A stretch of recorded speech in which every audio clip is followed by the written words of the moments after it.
Armageddon was the biggest movie of 1998. A Texas-sized asteroid, a nuclear bomb, and a crew of oil drillers saving the world. But did you know NASA now uses it to train new managers by counting its scientific mistakes? Or that its own star recorded the most savage movie commentary ever made, mocking his own film? 15 facts, and we're starting with the ones nobody talks about.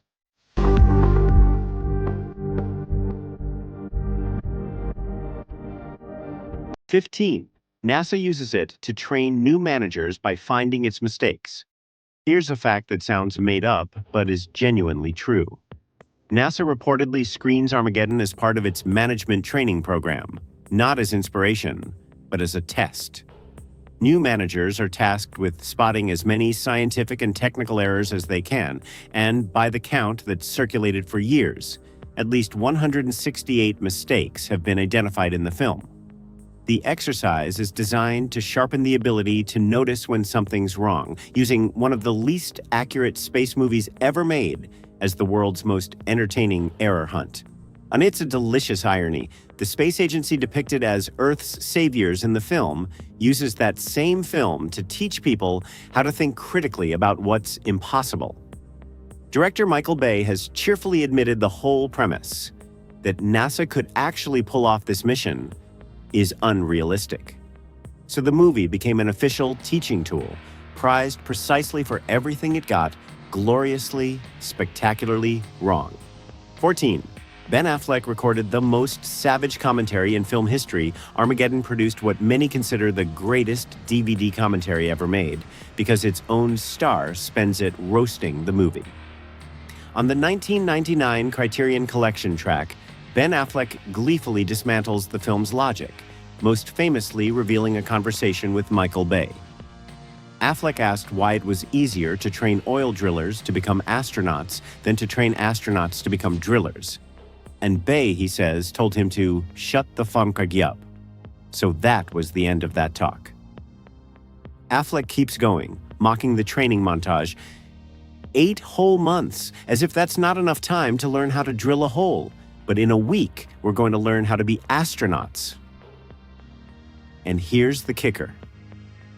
Decades later, Affleck said the commentary might be the best work of my career, noting that people approach him about it as much as his actual films.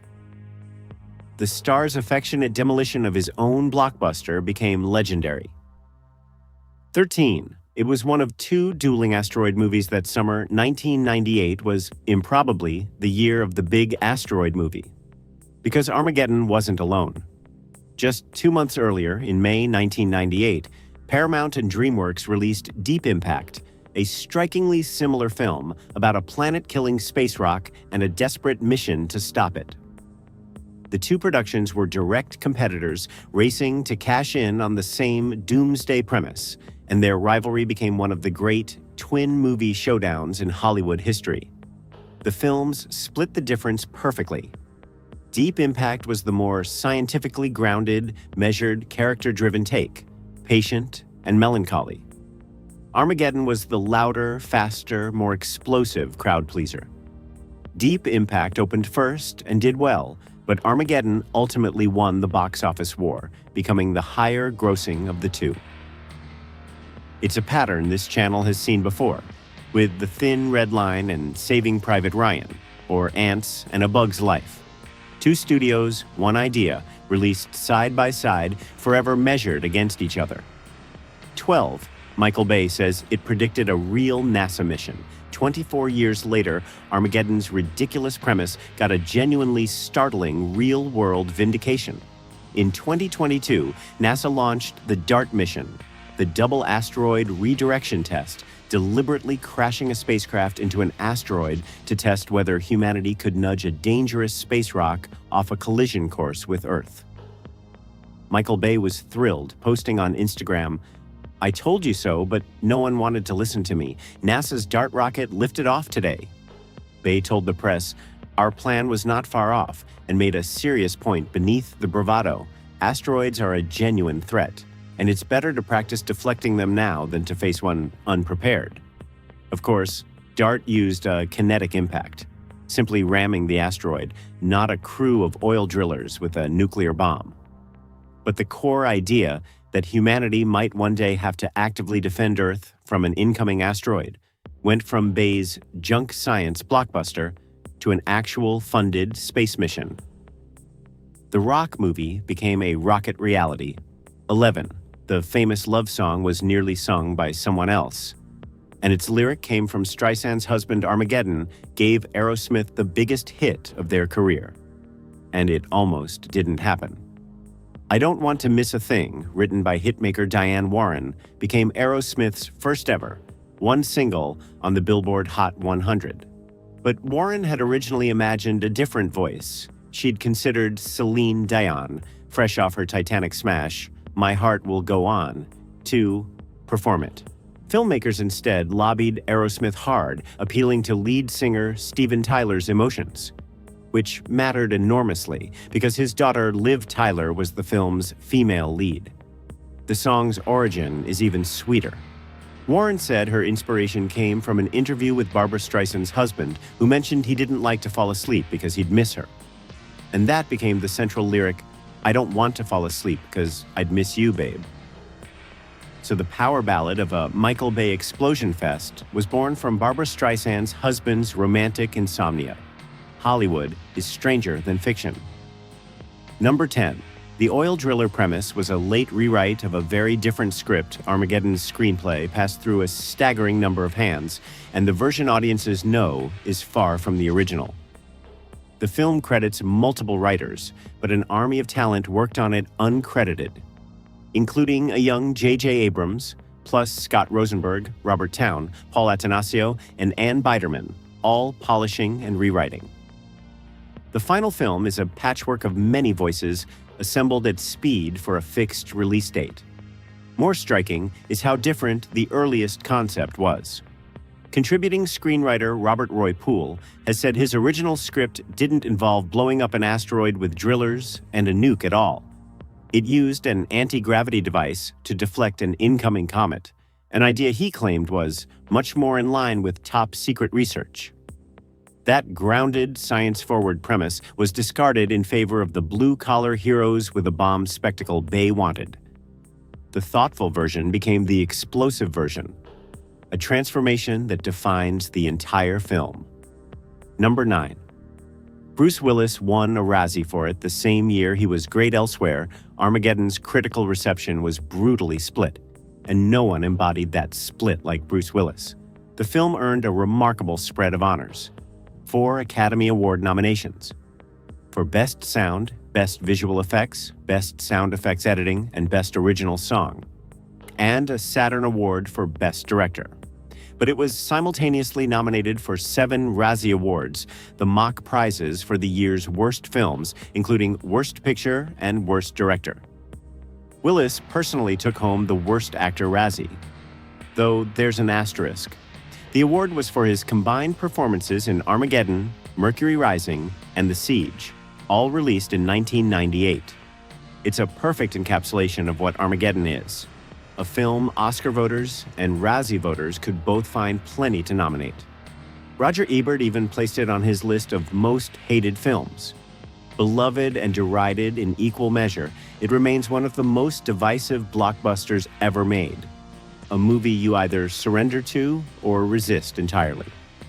Number 8. Much of the NASA comedy was improvised on the spot. Some of Armageddon's funniest moments weren't in any script. They were invented live by the cast. According to the DVD commentary, the scenes of the oil drillers undergoing NASA testing and medical evaluation were largely unscripted, with the actors riffing to capture the chaos of blue-collar roughnecks invading a world of buttoned-up scientists. Michael Bay encouraged it, saying the film was meant to make fun of the system. It's supposed to be a joke. It's about making fun of the system. The best example is the scene where each driller writes down his personal demand for taking the mission. Bay asked every actor to invent their own character's wish on the spot. And Bruce Willis then improvised his reactions live, responding genuinely to whatever absurd request his co-stars had scribbled down. That spontaneity is a big part of why the crew feels like a real ramshackle family. Beneath the bombast, some of Armageddon's warmth was made up in the moment. Quick countdown pause. If this deep dive is earning it, hit like and subscribe because we detonate a blockbuster every week. Now, back to the launch pad. Starting with the near-fatal accident that almost killed a stuntman. Number 7. A stuntman was nearly killed, saved only by a hard hat. Behind Armageddon's manufactured chaos was some very real danger. On the commentary, Bruce Willis revealed that his stunt double, Terry Jackson, was almost killed during production, struck in the head by a large piece of pipe on set. According to Willis, the only thing that saved the man's life was that he was wearing a hard hat at the moment of impact. A moment of genuine, terrifying jeopardy on a film about manufactured spectacle. The physical toll didn't stop there. Ben Affleck has spoken about nearly suffering in the bulky, restrictive spacesuits, and the production was a grueling, effects-heavy grind that pushed cast and crew hard. It's a sobering reminder of what lurks beneath the glossy surface of a big-budget action film. Real people performing real, dangerous stunts, where the difference between a great shot and a fatality can come down to a single piece of safety equipment. The world's loudest movie had quiet, close calls. Number 6. The soundtrack healed a real father-daughter rift. Armageddon's most famous song did something the movie's plot never could. It repaired an actual family. Liv Tyler, the film's female lead, is the daughter of Aerosmith frontman Steven Tyler. But the two had a complicated, distant relationship for much of Liv's early life, since she didn't even learn Steven was her biological father until she was a child. When Aerosmith recorded I Don't Want to Miss a Thing for the film Liv was starring in, the collaboration reportedly helped heal the rift between them. There's a poignant layer to it. The song is a tender ballad about not wanting to miss a single moment with someone you love, recorded by a father for the film, headlined by the daughter he'd missed so much of. Art and life braided together in a genuinely moving way.